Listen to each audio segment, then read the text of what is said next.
Good afternoon, everyone. Thank you for joining the Nystrand Center of Excellence in the Education Speaker Series. My name is Dr. Geneva Stark, and I'm the director of the center. And the whole goal of the Nystrand Center is how do we improve teaching through community partners, and partnerships, and being able to connect K-12, higher ed, and the community together. Today, we're going to focus on the Louisville Teacher Residency program and how it can have an impact in school districts, because we know that there is a national shortage. So it's not just at the local level or the state level, but also at the national level. So several years ago, Jefferson County Public Schools partnered with the University of Louisville to do something about it. Because we can always talk about the shortage, but the goal is, what is the action plan? What's going to be the action behind putting some systems in place to make things better for students? Because we know that there was a shortage before the pandemic, and the pandemic just exacerbated the teacher shortage. And so the question becomes, what can we do to help ourselves? So today we have the opportunity to hear from two individuals who have been leading this work, who have done an amazing job in leading this work. And so they're going to share with you all the Louisville Teacher Residency program, and also how do we continue to expand that work. So today we have Sylena Fishback from Jefferson County Public Schools, and we have Dr. Stefanie Wooten-Burnett from the University of Louisville. So what I'm going to do at this time is going to let them introduce themselves, and not just your title, but who are you? What is your why? So we're going to begin with Ms. Sylena Fishback. Hello, I am Sylena Fishback. First, Dr. Price starts. Thank you for having me. I am always excited to talk about the work, not only within Jefferson County Public Schools, but just expanding qualified educators within the state of Kentucky, and specifically Jefferson County Public Schools. So I have been teaching since 2008. I believe that puts me at about my 15th year or so. I started teaching first grade, and then I went into district administration within 4 years for the ACES program, which was previously the district-based certification option with JCPS. I always lead with telling people that I am essentially a product of the teacher recruitment initiative in the state of Kentucky for Black and Brown teachers to go into our classroom.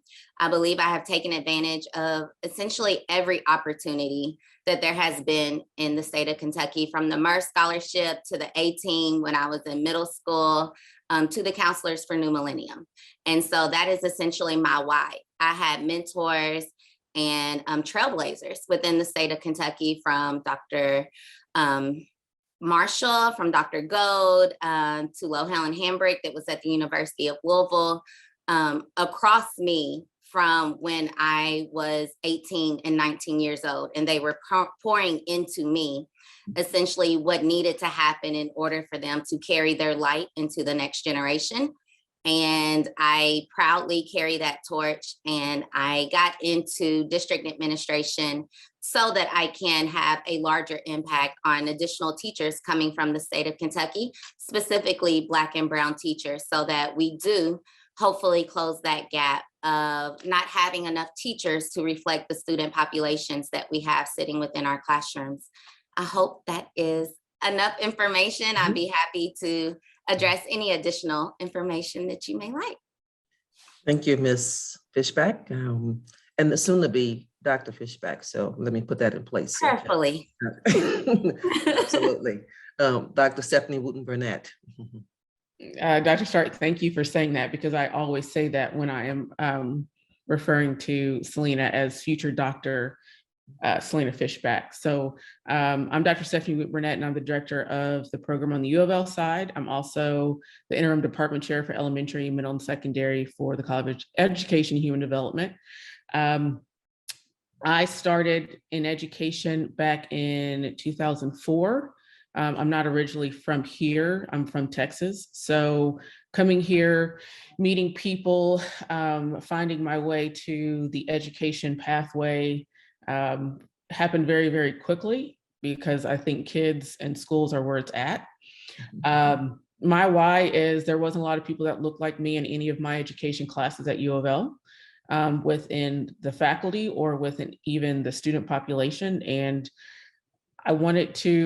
I didn't know how to change it, but we are beyond blessed and lucky that JCPS came to us at U of L to create a program that can essentially change the landscape of how we recruit, retain, and maintain teachers, minority teachers in the teaching profession across the state of Kentucky, but specifically in Jefferson County. And it's just, I love the work that we do. I feel like we support each other with what needs to happen as we expand the programs to different areas. I hope that covers it all. That does, and thank you, ladies. And I too am very committed to the education of Black and Brown kids, Black and Brown teachers, as well. I'm from Louisiana, New Orleans specifically, and in coming into Jefferson County Public Schools, and I moved quickly through the ranks as well and became an administrative assistant principal and high school principal. And I saw the need, for Black and Brown teachers. And also there was a time in Jefferson County Public School that was something called the Singleton Ratio, which meant that every school had to have a certain percentage of Black and Brown teachers. Well, because of a lawsuit that was dismantled. So as a result of that, there are less Black and Brown teachers in schools. And so it's not because people are not qualified, it's because sometimes they're not chosen and sometimes the advocates were not there. But Jefferson County Public Schools had put several programs in place for several years, trying to address those situations to the point of having the MTRP program, which is multicultural teacher recruitment programs in middle and high schools to address those issues. And as they continue to look at how do we move forward, how do we grow our own, then that is the mindset that individuals, not only at the local level, but the state level, the national level, how can you grow your own? You can't just sit around and think that something's going to happen. Sometimes you have to make some things happen. And so the partnership with the Louisville Teacher Residency Program is another example of the work that Jefferson County Public Schools put in place to address, those issues and have been modeled for many school districts across the country. So I thank you and I welcome you all for being here today, and know that I am an advocate as well in terms of helping to assist you all in any way to make sure that we address these issues and not just sit back and wait and expect something to happen. We have to be a part of the solution if we want things to change. And one of the things that I've always, as I entered into education, I want to be at the table to make some things happen. You two ladies are at the table to make some things happen and using your voice to make some things happen. So I thank you all for the voice that you all have and the fact that you are utilizing your voice to make some things happen for our students, here at the local level. So with that being said, for many individuals, they don't know what is the Louisville Teacher Residency Program. What does it mean? What is it? And even though it's been in place for a number of years, people don't know. So this is another opportunity to market and to provide information to the community at large. And also know that the Nystrand Speaker Series is not just here locally. We have people from across the country who view the Nystrand Center. So some of those individuals are the ones online may also will be listening to take what you have to say back to their school districts as well. So the first question, what is the Louisville Teacher Residency Program? And both of you all can address it. And so who wants to go first? The teacher in me will call on names if I have to. We call that code call. Okay. LTR. I will take that. I do have the ability to share my screen, right? Mm-hmm. Yes. Okay. So I'm going to share my screen because essentially JCPS in 2018, we passed the racial equity policy. And the racial equity policy, essentially for us, we explicitly own the fact that we have been underserving Black and Brown students within our district, and we needed to be intentional about doing something for that. And so there are 3 tenets in the racial equity policy that tie directly to the Louisville Teacher Residency. Racial equity policy passed in 2018, and then I was charged with creating the Louisville Teacher Residency in 2019. And so you cannot really talk about the Louisville Teacher Residency without first acknowledging the racial equity policy within JCPS. And so those 3 tenets that we wanted to be intentional about establishing in our district was 1, increasing the diversity of our school and district staff to more closely reflect the demographics of our student population. We do have a student population around 58% Black and Brown.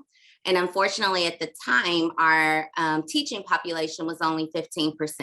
And so we recognized that we needed to do something intentional about recruiting those Black and Brown teachers for our district. And we recognized that that's something that is an issue across the nation. And so we weren't going to be able to address that passively. We had to be active in doing so. We also wanted to establish a culture of teaching and learning that maintained high expectations for all students, with an emphasis on all, and staff, promoting engagement and deeper learning, and provide personalized and systematic supports for our students and teachers. And we felt that we had to own being involved in preparing our teachers if we were going to be able to do that. And then providing teachers with the ongoing support, technical, pedagogy, and social, emotional, and curriculum training to support them throughout their careers. And we wanted to also be intentional about doing that for JCPS. We know that teachers in Kentucky are prepared in an overarching way for our schools within the state of Kentucky. But JCPS is very unique in being a large urban school district. We're actually 27th in the nation. And so we needed to be intentional about preparing the teachers in the state of Kentucky for an urban school district, which might be different than what they may be used to in other schools. And then Dr. Wooten-Burnett, you want to chime in for teacher residency? Yes, so just for our end, what we did is we worked with JCPS on creating a 1-year program. For me, Sylena, you pretty much handled it all. So I'm just going to put in the part of it that I think is the most innovative, unique component of the program. Throughout the program, there are 3 district content courses to where we work with key personnel in JCPS who want to teach the classes. So we're using our curriculum throughout the whole process, the content, different strategies, but then JCPS working with us, they're able to come in and teach their specific things that they want their candidates to know at each grade level, elementary, middle school, and high school, with their pillars, PDs, any and everything that they want them to know. So it's real live action understanding. It's not just the theory and then you kind of think about the practice. It's theory, and then the very next day you can see it in practice. It's definitely a marriage between theory and reality. So. Yes, marriage. I like that. Change our language to marriage. It definitely is a marriage between it all. Second, what I will say is, I'll just say the benefit, and this is my favorite benefit, is the amount that my colleagues and I at U of L have learned from the work as we collaborate together. Just seeing, because sometimes, we look at the research, we go over it, we write it, but then really getting to see it with our colleagues, the key personnel, teachers, students, and the district level folks, really seeing how all of this plays out. So the examples that we have, how we do any and everything throughout the whole program has changed. And additionally, the work has also changed some of the things that's happened in some of our other programs that aren't attached with residency. But just real life reality, the marriage, I'm going with marriage. I like that word. The marriage with the theory into practice.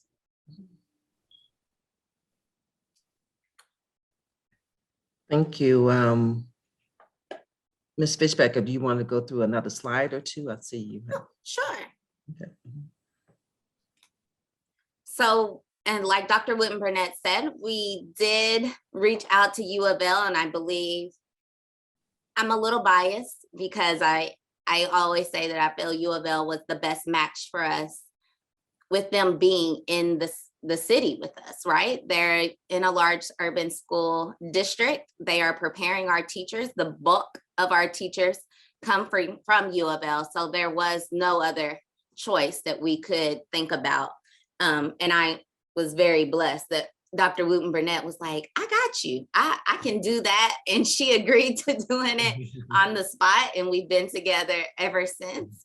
And so the certification options we started out with were elementary, middle and secondary in the content areas of math, science, social studies, and language arts. And in similar fashion, we recognized in JCPS, like, we need special education teachers. We need early childhood teachers. And I went to Dr. Wooten-Burnett and she worked her magic again. And so this year we are able to add in the LBD, MSD, and early childhood tracks as well. So we're really being intentional about preparing teachers for the gaps that we have within our school district and intentional about our students. I have a question. I mean, I know as I met Dr. Stefanie Wooten-Burnett, she would always say, Selena's my new best friend. She's my new best friend. So it's good to be able to see that partnership and that relationship, because there has to be a trust level and have to be on the same page, in terms of doing the work. So the fact that you are working so close together, it's a recipe for success, as well. So I had to put that in there, Stefanie, because we all know your new best friend. Yes, Sylena, I just want to go back to the first day that I met her, and we were sitting in a conference room and there was a bunch of folks in there and they said, could you do this? And I'm like, yes. And I'm underneath, I'm like, okay, I'm going to have to go back to the kitchen table where I wrote my dissertation and really think about it. But the best part is, if there's something that Sylena needs, I'm on it. If there's something that I need, Selena's on it. And that goes back to our why that we explained earlier.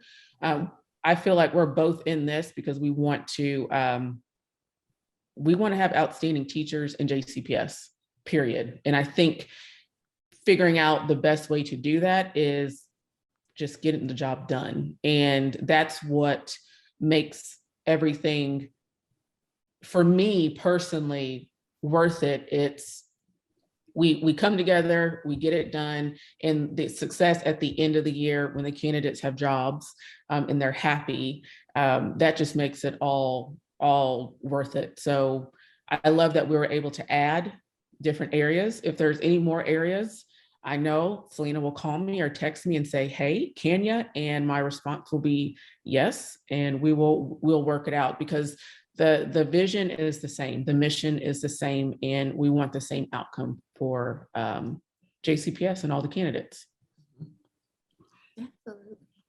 What I would like for you all to do is, for the person or the people who are on, and we know about what's next, but take them through the whole process of how do you begin to recruit, and how do you accept, what is the whole process of that and what they do, the stipend, the whole bit. Take this audience through what that looks like. Okay.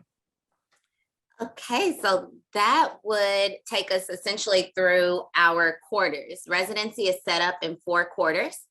The first quarter is essentially what you were speaking about, from resident identification and selection.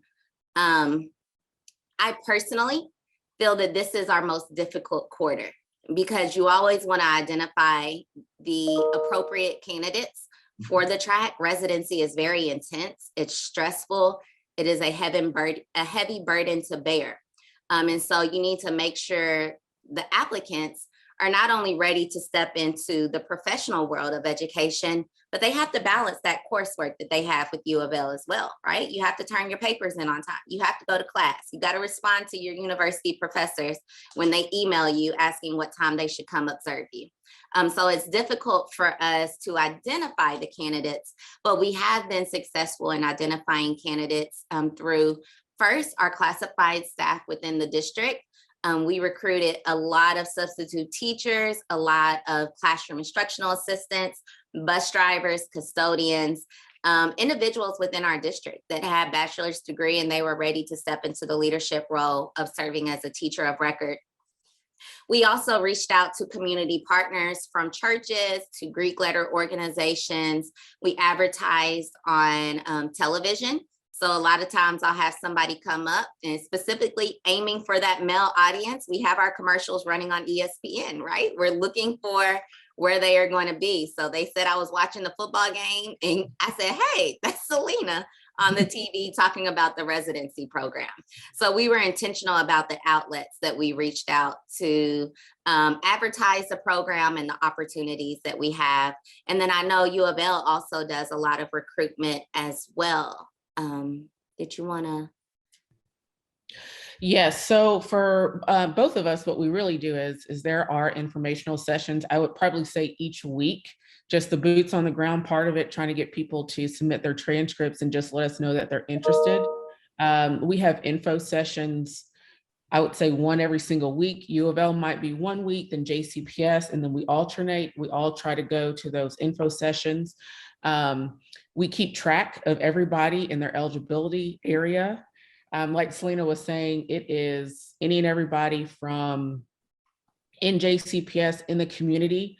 The number of times that I have had to hand out my card or just talking to somebody, we want any and everybody. It's not you just have to already have worked in the school.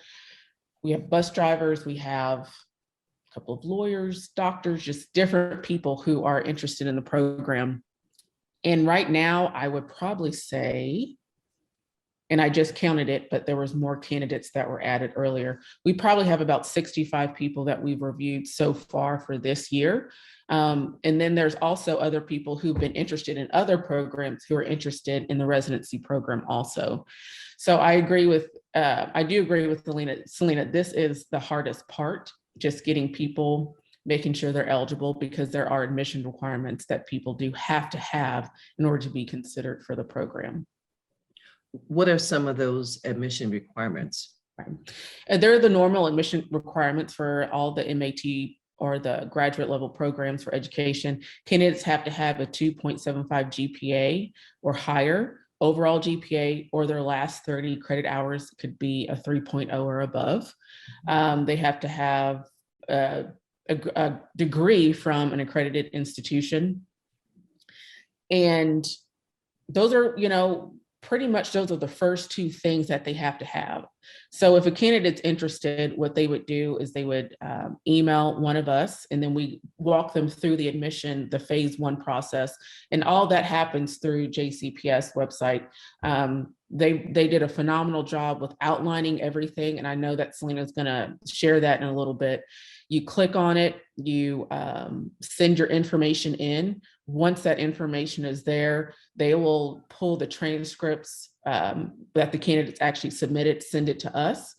There's a review process where we have my colleagues in each content area review. So elementary folks go to one person and all the other content areas go to somebody else. And then we let them know whether they're eligible or not. And then we kick it right back to JCPS and say, these are the folks that are good. These are the folks that might need a little bit of work. And we tell them why. That's one of the components that's changed. It's just because you might not be eligible for this year or right now. What we're trying to let people know is you're not eligible right now. However, here's what you can do. Here's where you can go. And here's how we're going to help you.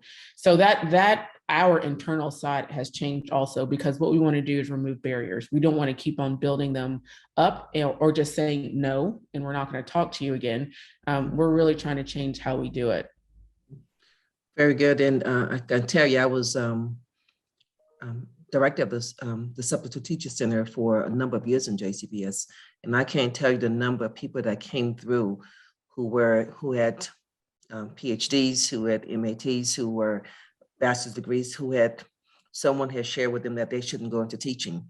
And so they went somewhere else, but their passion was still with teaching, and they really want to teach. And so this provides these individuals an opportunity. And some of those people ended up in the ACES program, as Sylena spoke about previously. And so now they have another opportunity for those other individuals to still pursue their dreams of becoming a teacher, just becoming a teacher, whether it be in JCPS or the surrounding area. So. Absolutely. Thank you all.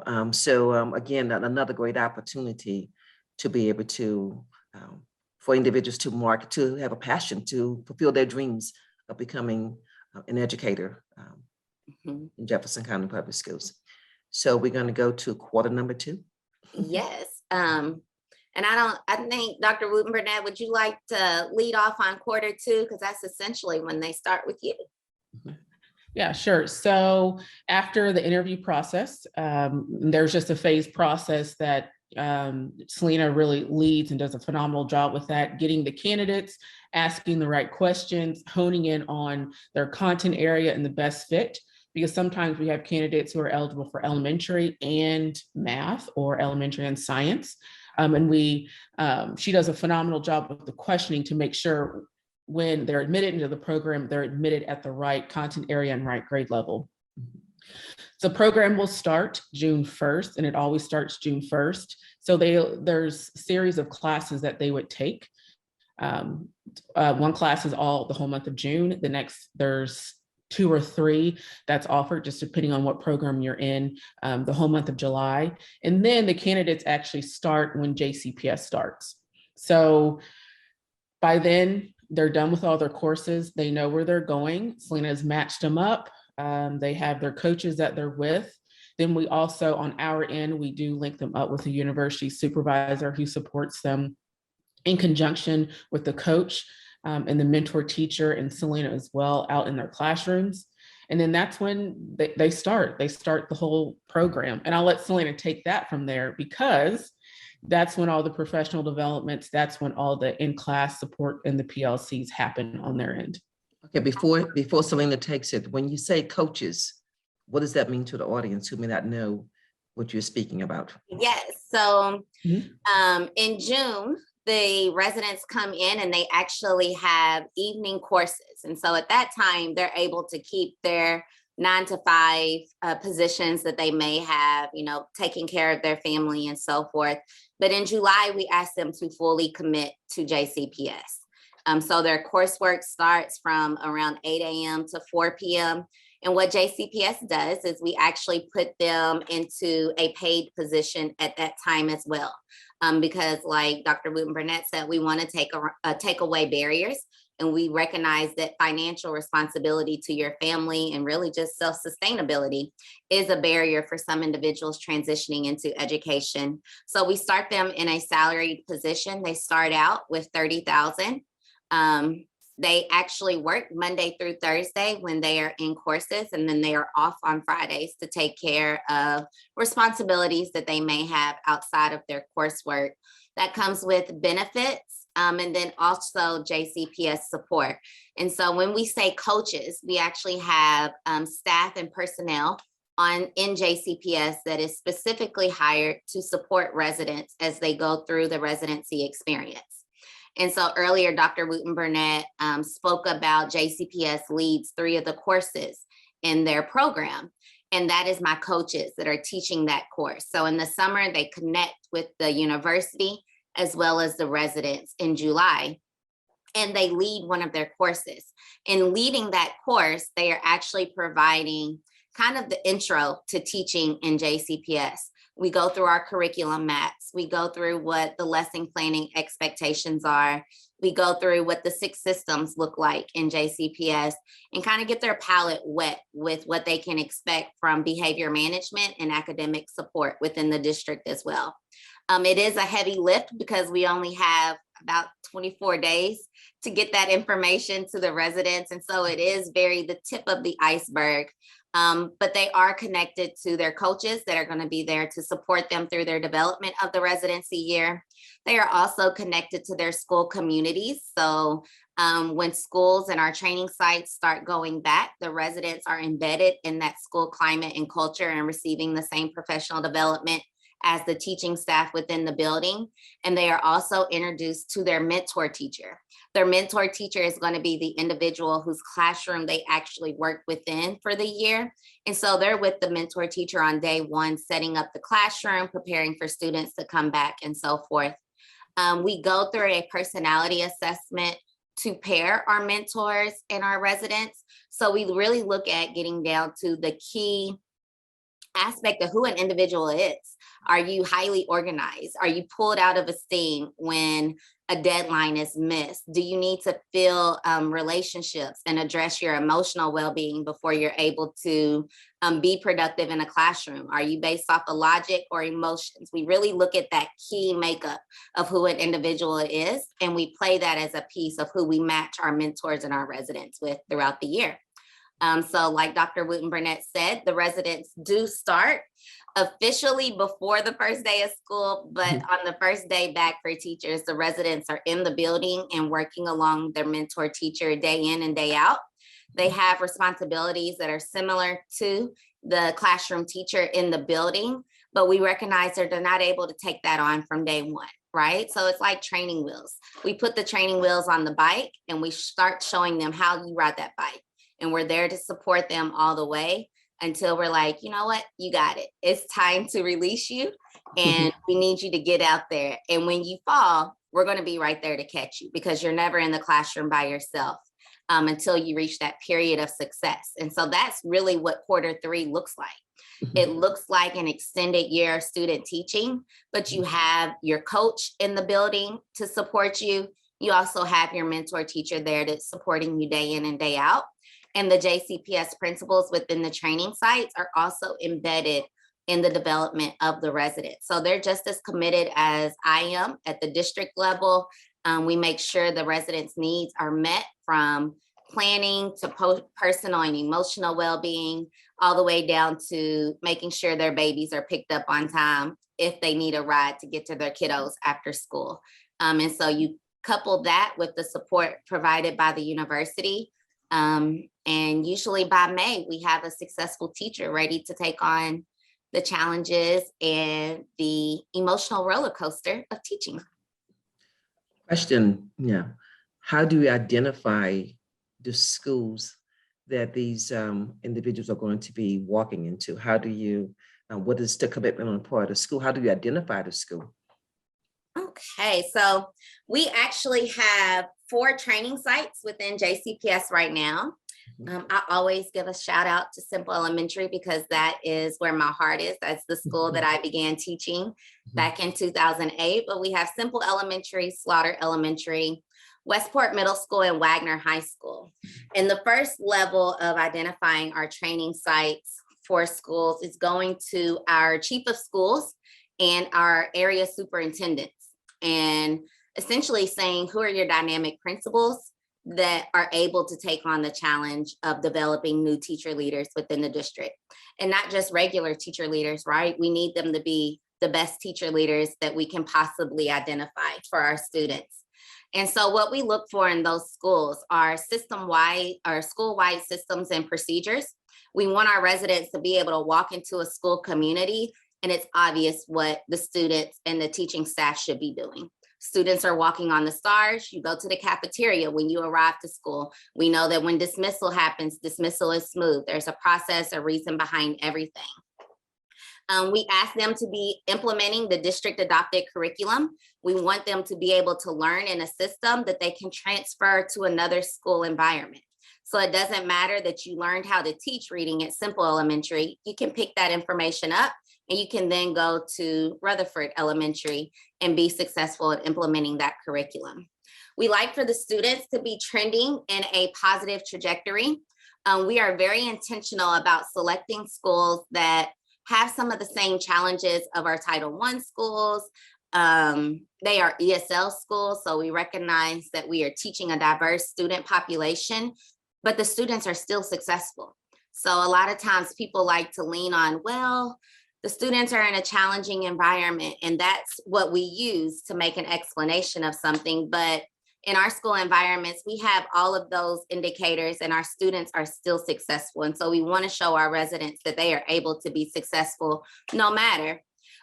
We use data to inform the instructional decisions, and we make those decisions transparent to the residents so that we can really break down why we are making particular instructional decisions and how we are using those instructional decisions in the moment in the classroom. And then also the staff and principal of that school environment are able to have a learner stance, because when you add in a new layer into your school community, and especially for our mentor teachers into your classroom community, you have to recognize that every day we are all learning, from the director to the coach to the mentor to the resident. And so they have to be able to make adjustments along with the resident, just as we have to make those adjustments for the school environment based off of how the students are doing. And so that's really the core of how we decide our training sites. Thank you very much.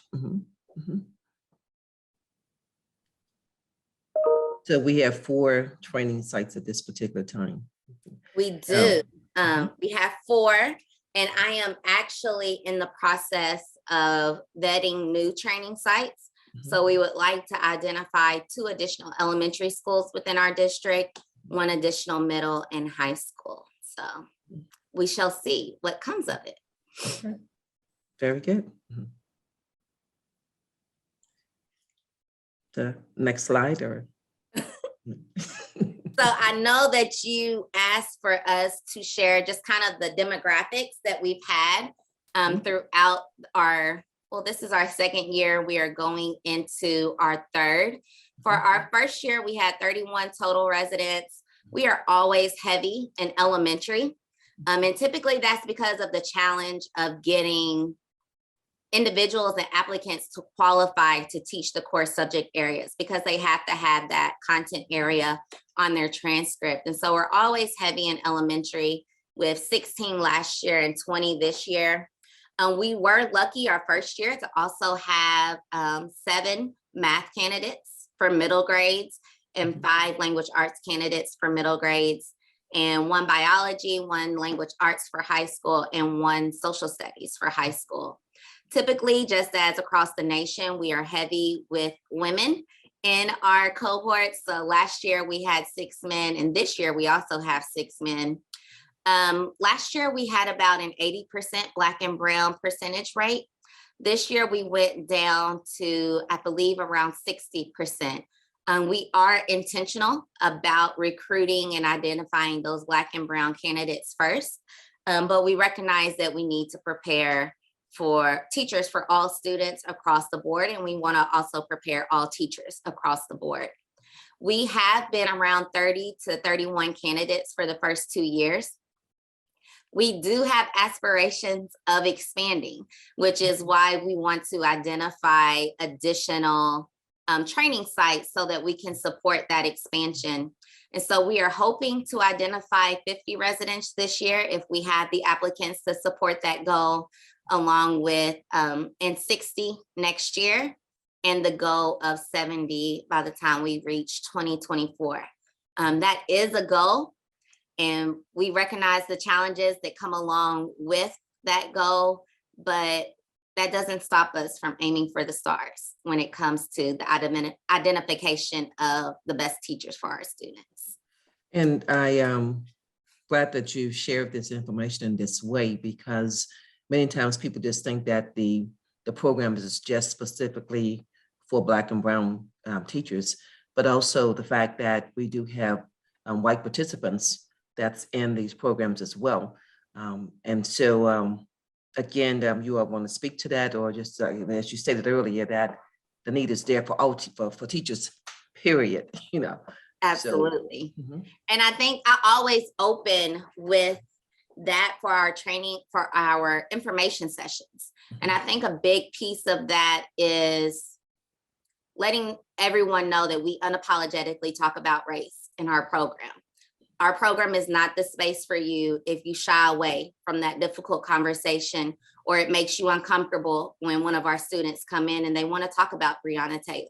They want to talk about what's going on in their school community to where they feel as though they don't have a voice or they don't belong in that school community, right? But that doesn't mean that just Black and brown teachers can have that conversation. And so we want to be able to create an environment to where everyone can openly talk about what is needed, not only for our Black and brown students, but our students across the board, because we know that when we improve one group, it impacts everybody. Mhm. And so we are absolutely unapologetically talking about race and unapologetically intentionally recruiting Black and brown, but that doesn't mean that we take away attention from our teaching population as a whole. Like you said, we need teachers, period. Yeah, and for year one, and because of course you're always trying to figure out, oh my goodness, what am I doing? Am I doing this correctly? And so Dr. Stefanie Wooten-Burnett, what are some of the aha moments for year one? Well, year one, I continually pat Sylena and I on the back for that one, because we started year one, that was during the global pandemic. We started the program where everything was shut down. Schools were, U of L was. So year one was we're doing this new thing, but then we're doing it in a manner that we never in our wildest dreams would have thought we would have started a program. For us, well, for me, I think, and that's a really great question, Dr. Stark, but I'll just say I'm happy we got through it because of the pandemic. I think now for year two, it really is thinking about recruitment.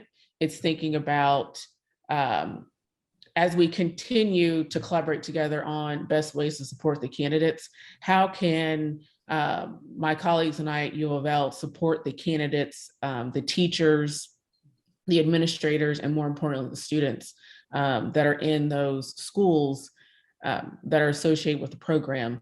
It's, things just evolve. It's how can we create like assignments, or how can we get different PDs? What new information is there? The aha moment for me to kind of say that it worked the first year is Sylena and I both have probably met many different people as we go out to the schools, and we get to see some of the candidates who graduated last year. And when they run up to us and say thank you, or give us a hug, or I'm so happy to see you, I think we did a really good job the first year. So like I said, second year, it's how can we create like assignments, like observations, changing what needs to be changed, what needs to be taught earlier or later. And we do have those conversations during the summer. I would say, I think earlier this week, Sylena, or maybe I think last week, is, we talked about the summer schedule, what it's going to look like, who's going to teach the classes. So we continually have those ongoing conversations. I would like to talk about recruitment just real quick for those numbers. We have an outstanding recruiter that we get to work with. His name is Mr. Brandon Gossett.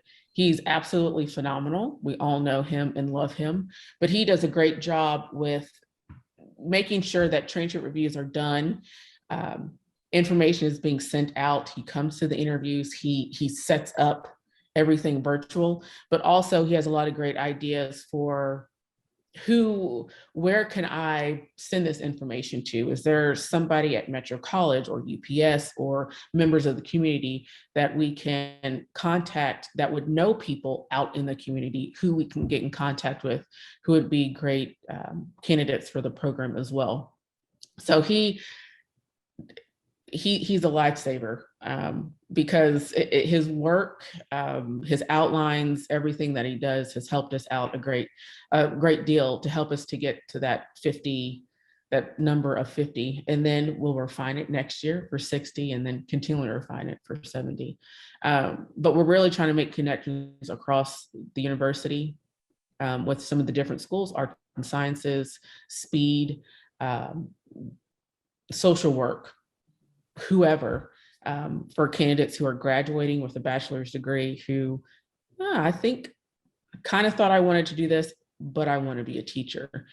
There's an untapped resource of quality people that are on our campus who would be great for this program. So Brandon's trying to connect with those people to get their names and get in contact with them.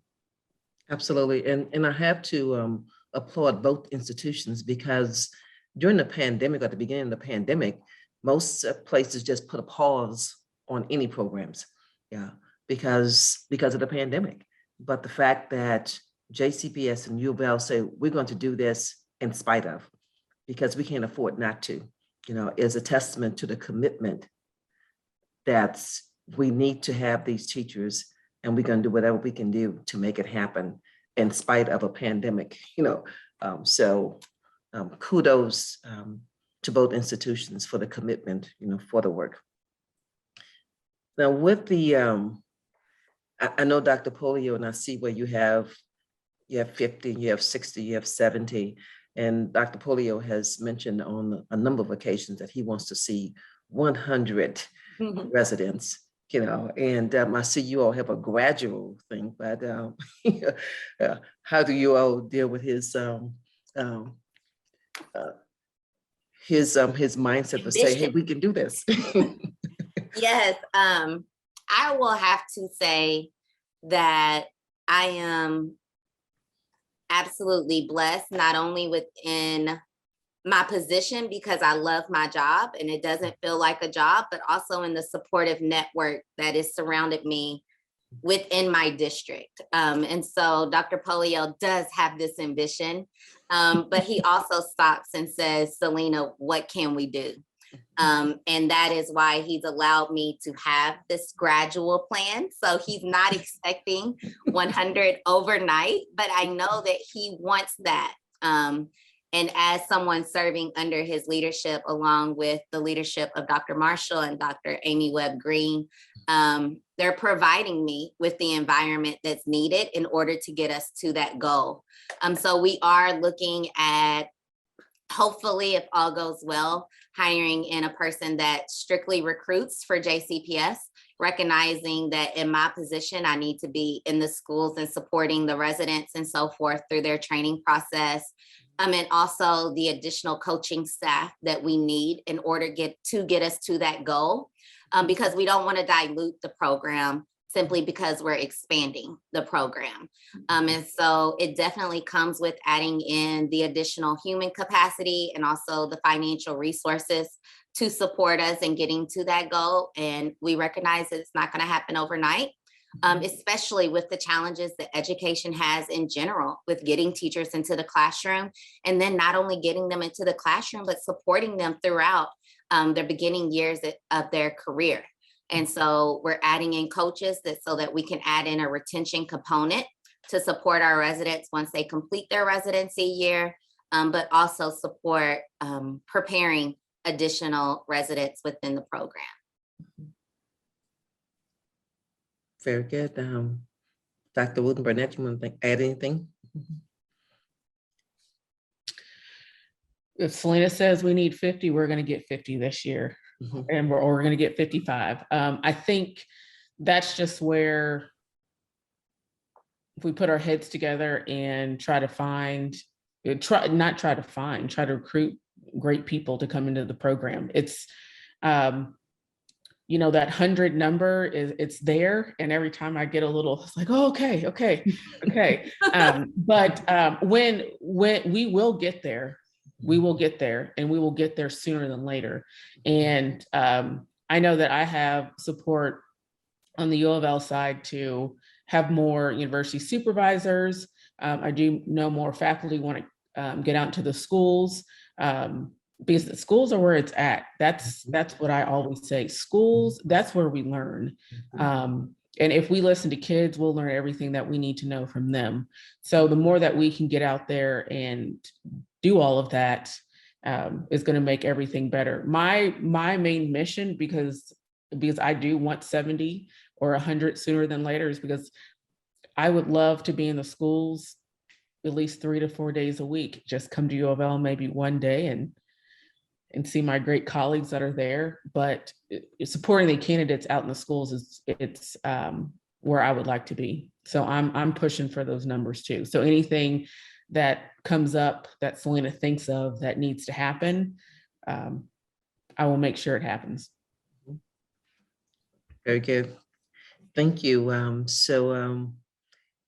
Any other conversations surrounding this slide before the soon-to-be Dr. Fishback goes to the next slide? I think we have pretty much been jumping around based off of the questions. I believe we've spoken about most of them. As far as the training year, we can talk to what that looks like. Because of course the candidates are going through their university coursework at U of L, similar to what our teachers have to go through. They get their development classes, they get their intro to special education, they get the intro to education foundations and so forth. And while they are going through those classes, they are actually embedded in JCPS as well. And so what that looks like are some assessment marks throughout the year. We do have lead teachers for them throughout the entire year, and they gradually pick up that teaching responsibility in the classroom, starting out with 30 minutes for the first month of school or so, and then picking up to more of 60 minutes onto 120, onto 180 minutes throughout the day. So every day throughout the school year, especially once we get into around October and November, the residents are responsible for teaching half of the day in their classroom, no matter what day it is. If it's a lead teach experience or not, they are responsible for co-planning with their teachers and implementing that curriculum and assessing the students, as well as determining next steps while they're in the classroom. They do that throughout the entire year. And then at the end of the year, which is the most stressful but also exciting time for our residents, they start becoming acclimated with school principals within JCPS. So I think that one thing that we have not mentioned yet is the fact that JCPS is intentionally preparing these teachers for our accelerated improvement schools. So every resident within our program will be placed in an accelerated improvement school. And for the state of Kentucky, that's essentially a school that we recognize have a few more challenges in their school community. They may have higher levels of students that qualify for free and reduced lunch. Our students may be experiencing some additional challenges, as well as their testing lower than some of the other students within our district. And so we want to be intentional about pouring the resources and great teachers into those school buildings. And so what we do after we take them through the residency experience, we allow the principals within the district to get to know them as a resident before they enter the application pool. So we have something called the spring preview, and that's where every AIS principal is able to come and have a speed dating sort of interview process with every single one of our residents. We equip our principals with a resident profile. And so, for example, if Dr. Wooten-Burnett is a principal in JCPS, we say, here is Sylena Fishback.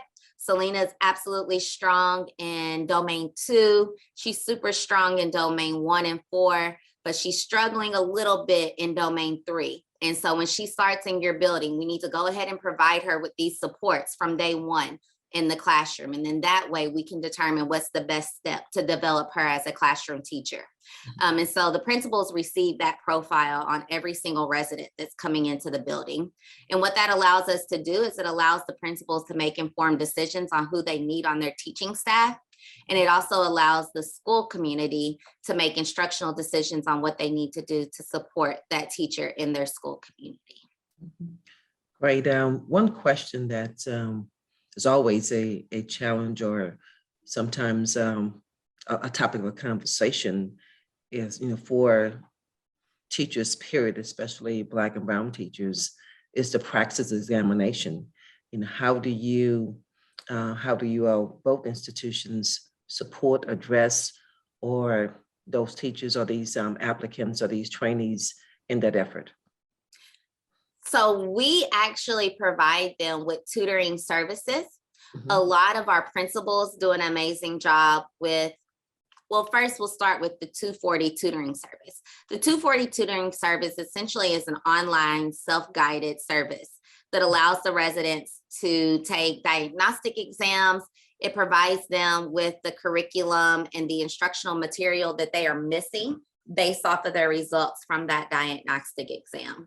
So if I go on and I take that exam, say for elementary math, and it says you're struggling in fractions, then we can go back and say, okay, this is what we need to review in regard of fractions. And then we practice taking that exam until we get their confidence level up. I think Dr. Wooten-Burnett and I can both say we preach praxis from day one. Because we don't want them waiting until the last minute, and it adds into testing stress and anxiety and so forth when they have so much more going on with getting ready for principals and graduating and things. So we start from day one. We provide the supports that they need, both financially through preparing for the materials and also taking the exam on JCPS's site, but also instructionally when it comes to closing those gaps that we may see on the exam. So when you're saying that, so financial support is provided for those individuals who need to take the praxis examination. So the 240 tutoring subscription is actually a subscription that costs, but we pay for that for them. So all they have to do is notify me that they are ready for another month of subscription time, and we provide that to them. Also, JCPS has a program to where we reimburse once your test is passed. So once you have that passing test, you can turn in your statement of where you paid for it as well as your scores, and you could submit to be reimbursed for that test exam. Now, for those individuals who may be interested, do they have to pass the praxis to get into the program and then one to get out of the program? Speak to that for those individuals who may or may not know. Dr. Wooten-Burnett, you've done so much work on removing one of those barriers. You want to take that one? I appreciate that. So earlier during the pandemic, all the praxis testing sites were closed. All the candidates before, they had to either take the GRE or the praxis case/core exam to be admitted into the graduate program. So and what we did know is that was one of the barriers for candidates, specifically candidates of color, to get into the program. The areas of math and sometimes writing that would hinder some of the candidates for getting admitted into the program. During the pandemic, those testing sites were closed down. So we were able to contingently admit candidates into the program for a certain amount of time. And then once admitted, they had to take the exam and pass it.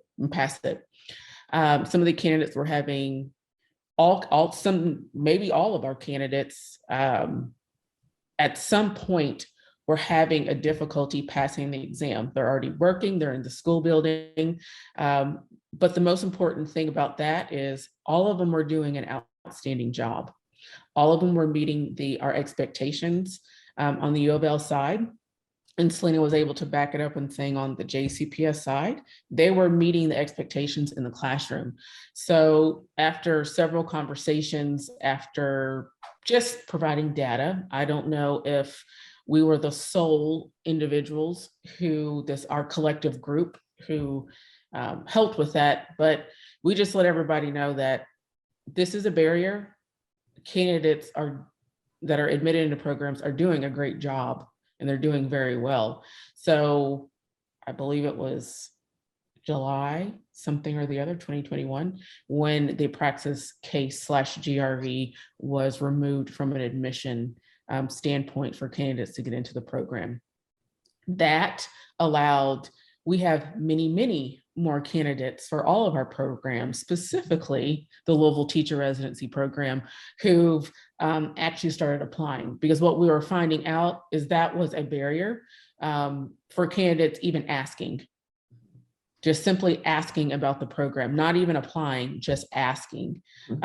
So that's where we're starting to see the large number of transcript reviews coming in for a lot of our folks. So there are other exams that candidates do have to take. They have to take the content exam for whatever their content area and grade level is, and they also have to take the PLT, which is the Principles of Learning and Teaching.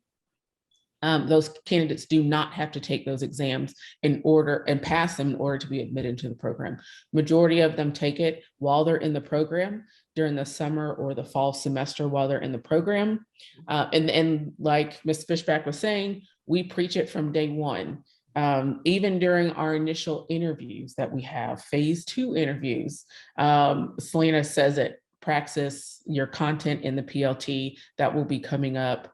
And I have an information sheet that I sent out to all of them. I uploaded it into Blackboard. They can click on it. I know that Sylena has that document as well. So the candidates know exactly what they need to take, but the barrier for getting into the program has been removed, which is, we are very excited about. Absolutely, because if you think about someone who have an interest, but they have not, been in a school setting for 5, 10, 15, 20 years, but they still have a desire to teach, and also the testing anxiety, then, but with that being removed, that is a huge barrier, which opens the door as we strive for those 100 plus residents. Try. Yeah. Try. Hey, I'm with Dr. Poley. We looking for the 100 because we know the need is there, and also as I looking at various things, and I think Ms. Fishback, you were on the call on the webinar when we're looking at how this can move to the state level, and yes, JCPS is doing it with U of L. And now as Dr. Stefanie Wooten-Burnett and the U of L is looking at how do we expand to the OVEC region, but also in some states, they are taking this to the legislators because it has to be a commitment on their part, where in some states they are, putting the money up because some states, some school districts can't afford to. Mm-hmm. And so as we move forward, have you all thought about how do we take this package, maybe since this legislative session is almost over, but even just next year, maybe taking a plan to address the legislative session regarding LTR, or the teacher residency program, and getting a commitment at that level, especially since they say that we now have some more money that they didn't think that we had. I think Dr. Wooten-Burnett, you want to take that one? Mm-hmm. Well, just thinking about for the OVEC component, the side of it, there was a grant call or proposal that came out several months ago, and we were able to put in to just expand the U of L, just the actual approved program to other districts, to just any other surrounding districts who were like, hey, residency works. This is how it works, right? So thinking about then working with those other school districts, and I'm actually working with them right now of figuring out who is eligible, what first, 5 steps back, what districts want to partner, who is eligible, and how do we get them in? And then it's on the school district side to, like Sylena has outlined everything, how JCPS does it. That is their well-oiled machine of how they work it with their candidates within JCPS. But then just for us taking our U of L approved program and saying they start in June 1st, they start June 1st, they end June 14th of the following year. How can you all, other school districts work? So looking at that is what I'm pretty much focused on, is how could we just expand it there? But then also, like Ms. Fishback was saying, there's more schools, we're going to need more candidates. So maybe I should be thinking about, maybe Sylena and I should be thinking about going to the state and saying, you know, what would this model look like in different avenues? Really haven't got that far yet, because really, I just coming off of the high of the pandemic and feeling really good about the work that we both put into on the candidates that graduate from the program. We have another group that's about to graduate, and then we have another group that's about to come in. So just really, I want to make sure that we're both doing the best that we can for these candidates now, because a lot of people do ask, like, what are you going to do? Like, how are you, let's go across the nation with this, you know, and other states are doing this. But the other side of it is, we don't want candidates to leave. We don't want candidates to leave within the first 5 years of teaching. And that's just one of the areas that I'm very interested in, is beginning teachers. How do we best support beginning teachers so they stay in the teaching profession? And for me, that's kind of where I want to spend the deep dive into it. Because in the next 3, 4, 5, 6 years, I don't want to hear about any of our candidates leaving because of their low teacher efficacy or whatever it may be. I want to make sure that I think it was on phase 4 that Sylena had it outlined, to where supporting them after they graduate, after they're in their school. So I'm more honed in on the after part than really the complete overall expansion of it.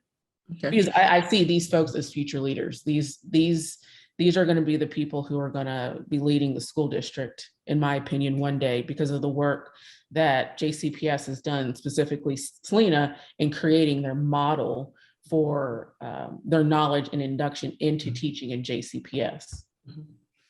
And I say that because, again, yes, it's in JCPS, but also how do we continue to build that capacity? And we have to be able to, and sometimes people don't know what they don't know. And with that, so I'm going to put that on y'all radar for next year. I was going to say that I think while we were thinking of creating the residency option in the state of Kentucky, one of the biggest benefits of this experience, when I was reaching out to Illinois and Texas and Florida to see how they did it, was the fact that the district was owning the program. So a lot of those other options did not have the financial resource behind it. And so they were trying to find the money, or they were trying to get the support from the state level to actually create it, because there was a third party that was coming in and actually doing the development phase as opposed to the district. And so I think that is one of the biggest blessings that we had in creating this option, was the administration and the support and buy-in we have from across the city, really, because we couldn't do it without the university support. And we also can't do it without the network of community helping us to identify the applicants within our city. And so really looking at marrying not only the district and the university, but the community coming in and supporting it as well has been one of the biggest factors of our success. Absolutely, and that's why, and Dr. Wooten-Burnett and I was in the conversation, I'm like, a couple of months ago, and I was like, we have to do this, because this is another opportunity to market the program, that and be able to recognize the great work that you all are doing, but also it's a recruiting mechanism as well for those people who are on the line that can know somebody who may want to become a teacher. But I say that at the state level because, and I know that with each school district, how do you sustain the program, as well, because it's not just about a one and done or 2 years and done, but how do you sustain the program as well? And we have many individuals at the state level and with budget that they don't know what they don't know. So again, as I put that on your radar to maybe make an appeal, demonstrate a presentation, an appeal to the legislators that this is a phenomenal program. And as we look at teacher shortages and we look at different things, this is an opportunity to be able to address this current problem in a meaningful way and put some action behind it. So just something to be able to, but both of you know me well enough to know that I will circle back and I will check in with you all to see that, okay, where are you all with this presentation that's going to happen next year? And I'll do what I can to help you out in that process as well. And finding somebody who knows somebody who knows somebody. But we do know Senator Gerald Neal, who is a strong advocate, for the work that's being done with the teacher residency program. And so we do have a question that for you all, and that's in the chat. And that is from Dr. Rita Greer. Must they pass the praxis to get full certification? What is our success rate? What happens if I do not pass the praxis? So the question is, must they pass, the students or the trainees or who are in the program, the residents that's in the program, must they pass the praxis to get full certification? What is our success rate? And what happens if I do not pass the praxis? So yes, the candidates, they do have to pass the content exam and the PLT in order to get their teaching license or full certification at the end of the program. They can graduate from the program, however, they cannot get their professional teaching license. The success rate, last time that I checked, Sylena, please correct me if I'm wrong, I would say 90, haven't all of them passed the praxis, all the content and the PLT. And if they don't, they just keep on taking it. And that's where last year and 2 years ago when we first started, figuring out specifically for people who needed help with the content exam is what faculty at U of L could support them and help tutoring them through that process. But now the candidates are loving, from what they're telling me, the support that Sylena and JCPS is providing them with the 240 tutoring is a huge support as well. And they are, Sylena, I believe we got 2 or 3 emails last week from candidates who said, I passed the exam. So they're just getting checked off the list. Mm-hmm. But if they don't pass, it's just that continued support. And at the beginning, it was faculty support. And then I know that there was a wonderful individual with JCPS who was helping them as well. But then 240 is something that is very beneficial. So would it be safe to say, for the question that was asked, that we talk about 90%, 95%, or what can we, how do we address? I think for last year, I believe we have about 5 to 6 candidates that are still working on passing their content exams. And okay. What JCPS does for that is that we still hire them into the classroom, and we give them that 1 year grace period to get past that exam and working with the university, also utilizing the tutoring services. I will be 100% that I do not recommend that people wait until the last minute to take those exams or getting into the classroom, because then you couple the testing anxiety and the stress for preparing for the exam along with what comes naturally in your first year of teaching. So it's definitely not the best case scenario, but unfortunately we have some that have to travel that path, and we continue to provide them the support and we give them grace in order to get past that exam. This year we have been much more successful in passing the exam. I know 240 Tutoring has played a large part in that because they're able to pace themselves with the materials that are provided to them. I do not know that number off the top of my head though, but I do know that we still have some that are taking the content exams. Many of them have already passed their content and they are all preparing to take their PLT this month. Actually, we don't recommend for them to take the PLT until April and May, just so that they can get all of their university coursework before they go into taking that exam. To the audience, do you have any, if anyone has a question, then you can put it in the chat to let us know, or the Q&A box, so that we can be able to pose that to Dr. Wooten-Burnett and Ms. Fishback.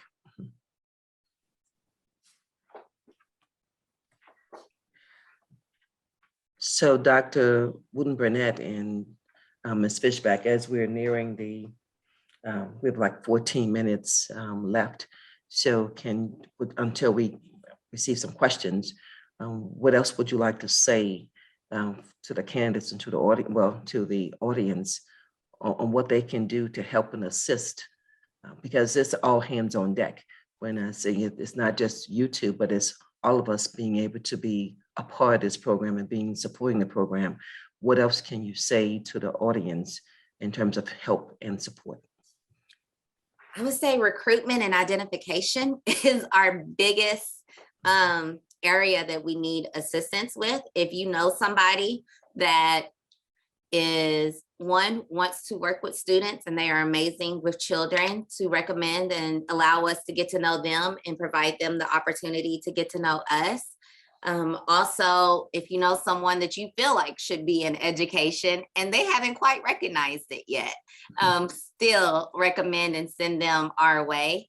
Identification is the most difficult part of the process. If we can identify them, JCPS and U of L are committed to preparing them.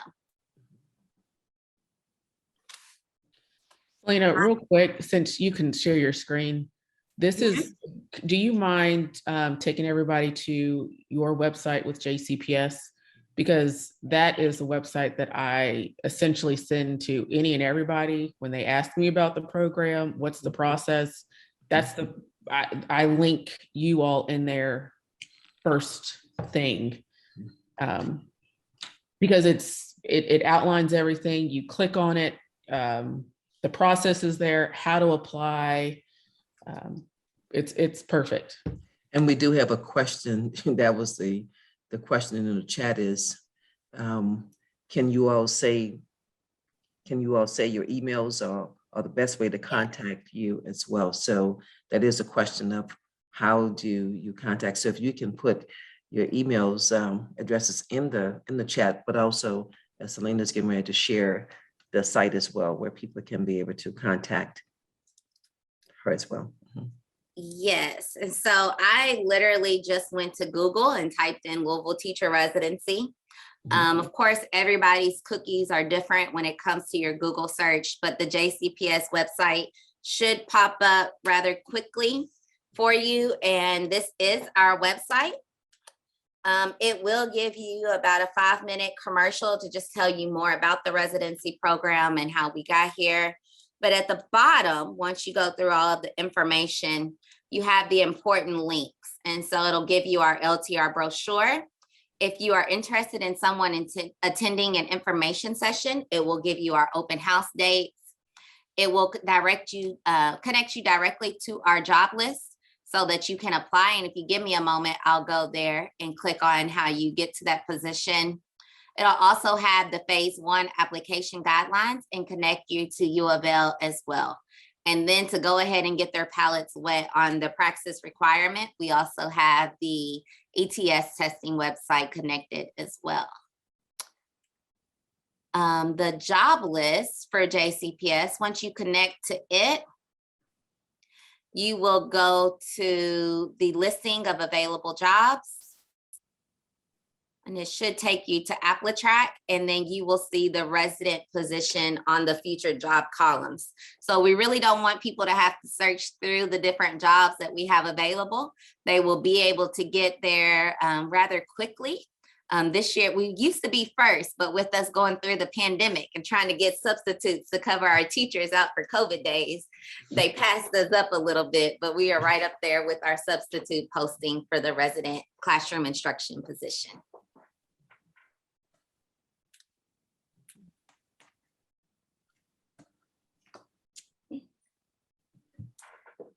So do anyone else have any questions for Dr. Stefanie Wooten-Burnett and Ms. Fishback? Please put your question in the chat so we can ask them, but I do want to continue to commend them for the work that they have done and will continue to do as we strive for the 100 residents, and also as we look forward to them presenting to the legislators next year. Okay, we have another question.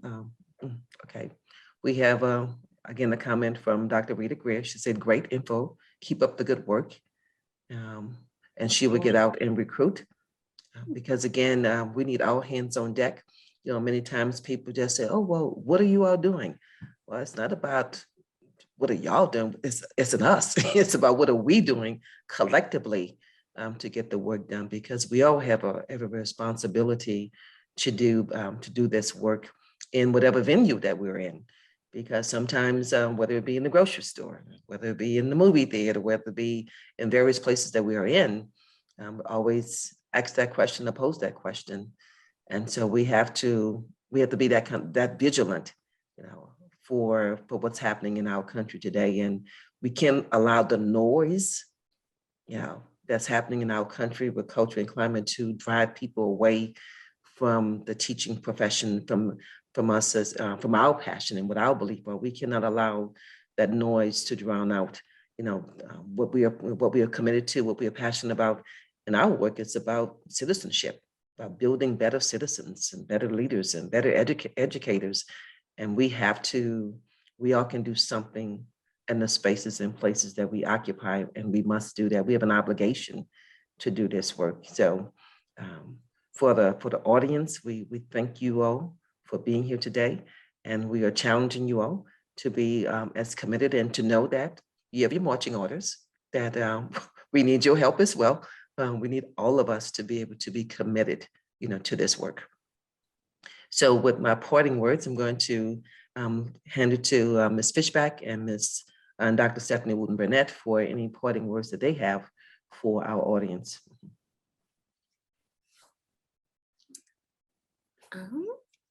And you have to say something.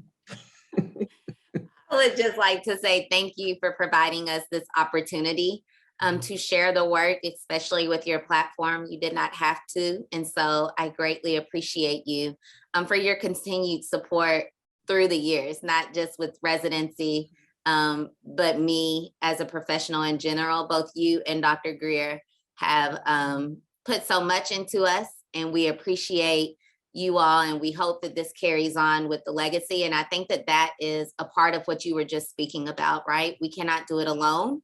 All of us have to put something into it, and all of us have to take the ownership of impacting the next generation. And so we appreciate you, and we welcome anybody else that would like to assist us in doing this work, whether it is professionally with working with the LTR in a formal capacity or informal with just your support and recognition and identifying candidates across the city and state and out of state, if we have those options available to us. Okay. And I have a specific goal for you that this time next year, it will be the Dr. Sylena Fishback, okay? That's what I'm talking about, the pushing to just keep us on track. So we're going to okay, we're gonna make it happen, right? Okay. Dr. Stefanie Wooten-Burnett, parting words. Sylena always says it better than me, so I concur with everything. You didn't have to give us this platform, so thank you for doing that. Thank you for all the panelists for coming. Yeah, that's all I have to say, because Sylena said it better. It takes a village, and if you want to be a part of it, please help. Just a little plug for my program at U of L on the university supervisor side. I am always looking for qualified retired teachers who are mini teacher educators who want to support the candidates within this program, and getting out into the schools, getting back in there, being in the place that you love, and supporting beginning teachers. So that's my last little plug. So if you're interested in that, as we grow this program, as we have 100, and as Sylena becomes Dr. Sylena Fishback, we're going to need more people who want to travel out to the schools and work with our candidates in the classroom. So let me know if you're interested. Thank you all. And again, for any of the attendees, you have 4 minutes. And if not, then hey, thank you all for coming. And we appreciate it. We'll hang on for the next 4 minutes if anyone has a something they would like to say, or a question for our panelists.